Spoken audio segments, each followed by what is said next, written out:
우리가 지도력을 말할 때 사명으로서는 다스린다 하는 것을 보았습니다.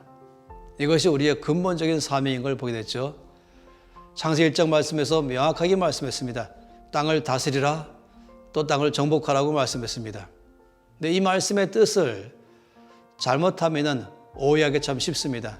가령 지배계급이 피지배계급을 향해서 발휘하는 행동, 가진 자가 갖지 못한 자를 향해서 갖고 오는 행동, 힘 있는 자가 힘 없는 자를 향해서 갖고 오는 행동, 이런 것들로 뭔가는 사람들을 컨트롤하고 괴롭게 하면서 가지는 그런 영역으로서의 다스리라, 또 정복하라, 이렇게 보기 참 쉽습니다. 실제로 처음에 이 말씀을 갖다가 서구 교회에서 적용할 때는 시민지 정책을 펼치는 거라든지 또 노예 제도를 펼치는 것 자체를 이 말씀을 거기다가 적용한 적도 있는 것입니다.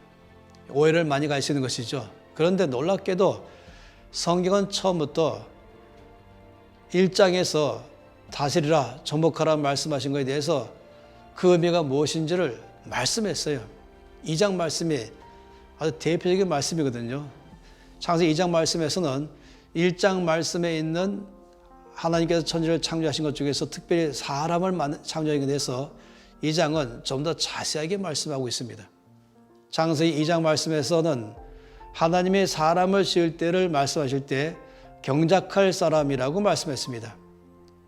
또 새로운 번역은 땅을 갈 사람 이렇게 말하고 있죠.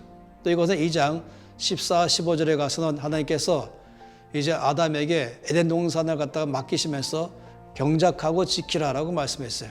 다 같은 말씀이에요. 왜 번역을 달리는지 모르지만은 분명한 사실은 땅을 갈다, 이것은 땅을 경작하다 같은 것입니다. 저는 이것을 보면서 땅을 다스리라, 또 땅을 정복하라 이 말씀은 2장에서 땅을 경작하라 이 말씀 안에서 그 의미를 구체화시켰다고 보이는 것입니다. 다시 말하면 이거는 힘의 논리를 말한 것이 아니라 이거는 이 경작의 논리를 말한 것이에요. 경작은 무엇입니까? 거칠은 땅, 황무지 같은 땅, 잘 정리되어 있지 않은 그런 땅을 가지고 옥토로 바꾸는 것, 거기에 여러 가지 돌을 제거하고 또 필요 없는 열매를 많이 맺지 못하게 할 수 있는 모든 것들을 다 제거하고 또 땅 자체가 열매를 맺을 만한 뭔가 거기에 나무가 자라거나 곡식을 심어서 농사를 지을 만한 그런 땅이 아니라면 이거를 가장 좋은 나무가 잘 자랄 수 있는 땅으로 만드는 것, 가장 많은 이 농작물이 수확할 수 있는 땅으로 만들어가는 과정, 이 모든 것을 경작한다라고 말한 것입니다. 저는 이 중앙아시아에 갔을 때에 시베리아에서 일어나는 많은 슬픈 이야기도 봤지만은 또 감동적인 이야기도 보았습니다. 이 러시아가 무너지면서 소련이 온 전체를 장악한 다음에 이들은 시베리아를 이제 개간하기로, 경작하기로 결정했습니다. 그리고는 이것을 잘 일할 수 있는 하나의 족속으로 볼 때에 한국인으로 보았던 것입니다. 그 당시에 사할린에 있는 이 엄청나게 많은 이 한국인들, 보통 우리가 고려인 이렇게 말하죠. 그들 강제로 열차에 실어가지고 시베리아 전체 황무지 가운데로 그 가는 곳마다 거기에 한국인들을 1000명씩, 2000명씩 떨어뜨렸습니다. 그 바람에 많은 한국인들이 거기서 결국 죽기도 했었죠.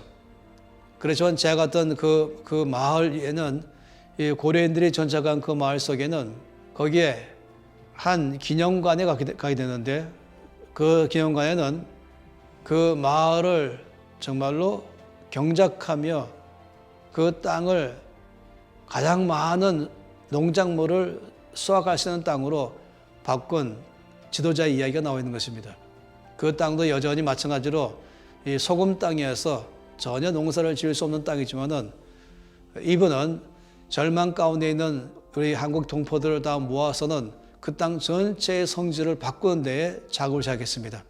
그래서 이 전혀 열매 맺지 못하는 이 황무지를 가장 좋은 기름진 땅으로 땅의 성질을 바꿨기 때문에 매년마다 정부에서 1등상을 받았어요.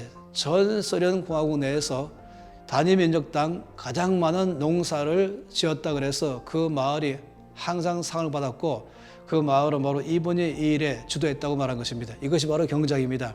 우리가 어떤 상황이든지 환경이든지 원망하거나 불평하거나 비난하거나 좌절하는 것이 아니라 여기에서 경작해서 그 기후면 기후를 바꾸고 땅의 토양을 바꾸고 아니면은 모든 물도 바꾸고 이 상황 전체를 바꾸는 작업하는 것이야말로 경작이라고 말할 수 있습니다. 더군다나 이것은 영적인 기류도 바꾸고 문화적인 기류도 바꾸고 아니면은 모든 육체적으로 환경적으로 모든 것 전체 가운데 하나님의 나라가 임하도록 바꿔나가는 이 작업, 이것이 바로 경작인 것이고 이것이 바로 다스리다, 정복하다 라고 말하는 의미인 것입니다. 하나님 우리를 이런 놀라운 존재로 처음부터 이 땅에 보내셨습니다.